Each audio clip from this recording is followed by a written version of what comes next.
দীর্ঘ এক মাস সিয়াম সাধনার পর খুশির বার্তা নিয়ে আসে পবিত্র ঈদ উল ফিতর। ঈদ মানে আনন্দ, ভালোবাসা আর ভ্রাতৃত্বের বন্ধনে সবাইকে একত্রিত করার দিন। এই দিনে মুসল্লিরা নতুন পোশাক পরে ঈদগাহে একসঙ্গে নামাজ আদায় করেন, কোলাকুলি করেন এবং সম্প্রীতির বার্তা ছড়িয়ে দেন। আজকের ভিডিওতে আমরা জানবো বগুড়া জেলার সেরা 10টি ঈদের জামাত সম্পর্কে। চলুন তাহলে কথা না বাড়িয়ে শুরু করা যাক। নম্বর 10, ইসলামপুর হরিগাড়ি ঈদগাহ মাঠ। বগুড়া সদর উপজেলার হরিগাড়ি ইসলামপুরে শহীদ জিয়াউর রহমান মেডিকেল কলেজের পশ্চিম পাশে অবস্থিত এই ঈদগাহ মাঠে প্রতি বছর দুটি জামাত অনুষ্ঠিত হয়। নম্বর 9, দুবলাগাড়ি ঈদগাহ মাঠ, শেরপুর উপজেলার দুবলাগাড়ি বাজার এলাকায় অবস্থিত এই ঈদগাহে সকালের ঈদের জামাত অনুষ্ঠিত হয়। আশেপাশের বিভিন্ন এলাকার মুসল্লিরা এখানে একত্রিত হয়ে নামাজ আদায় করেন। নম্বর 8, বগুড়ার অন্যতম বড় ঈদগাহ মাঠ হিসেবে পরিচিত সাবরুল ঈদগাহ। প্রায় 27 কাতার বিশিষ্ট এই মাঠে ঈদের জামাত অনুষ্ঠিত হয়। এটি শাহজাহানপুর উপজেলার আশিকপুর ইউনিয়নের সাবরুল এলাকায় অবস্থিত।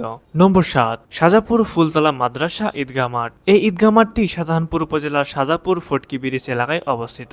স্থানীয় মুসল্লিদের কাছে এটি একটি গুরুত্বপূর্ণ ঈদগাহ মাঠ। নম্বর 6, মালতীনগর কেন্দ্রীয় ঈদগাহ মাঠ। বগুড়া শহরের মালতীনগরে অবস্থিত এই কেন্দ্রীয় ঈদগাহ মাঠে সাধারণত সকাল 7টা থেকে 8টার মধ্যে ঈদের জামাত অনুষ্ঠিত হয়ে থাকে। নম্বর 5, ঠনঠনিয়া ভাইপাগলা মাজার। বগুড়ার ঠনঠনিয়া ভাইপাগলা মাজার প্রাঙ্গণে পবিত্র ঈদ উল ফিতরের জামাত অনুষ্ঠিত হয়। এটি স্থানীয় মুসল্লিদের জন্য একটি পরিচিত নামাজের স্থান। নম্বর 4, আলতাফুন্নেসা খেলার মাঠ। বগুড়া শহরে একটি পরিচিত ঈদগাহ মাঠ আলতাফুন্নেসা খেলার মাঠে ঈদের জামাত অনুষ্ঠিত হয়ে থাকে।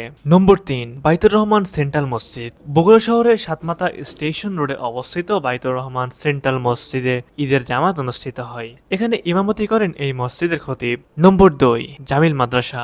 বগুড়া শহরে কলোনিতে অবস্থিত জামিল মাদ্রাসাতেও বড় ঈদের জামাত অনুষ্ঠিত হয়। প্রতি বছর এখানে বিপুল সংখ্যক মুসল্লি নামাজ আদায় করতে সমবেত হন। সবশেষ নম্বর 1, সূত্রাপুর কেন্দ্রীয় ঈদগাহ মাঠ। বগুড়া শহরের আব্দুল বারী রোডের সূত্রাপুর এলাকায় অবস্থিত এই ঈদগাহ মাঠ বগুড়ার অন্যতম বড় জনপ্রিয় ঈদের জামাতের স্থান। এখানে ইমামতি করেন বগুড়া কেন্দ্রীয় বড় জামে মসজিদের খতিব। সুপ্রিয় দর্শক, বগুড়া জেলার আরো অনেক বড় ও গুরুত্বপূর্ণ ঈদের জামাত অনুষ্ঠিত হয়ে থাকে।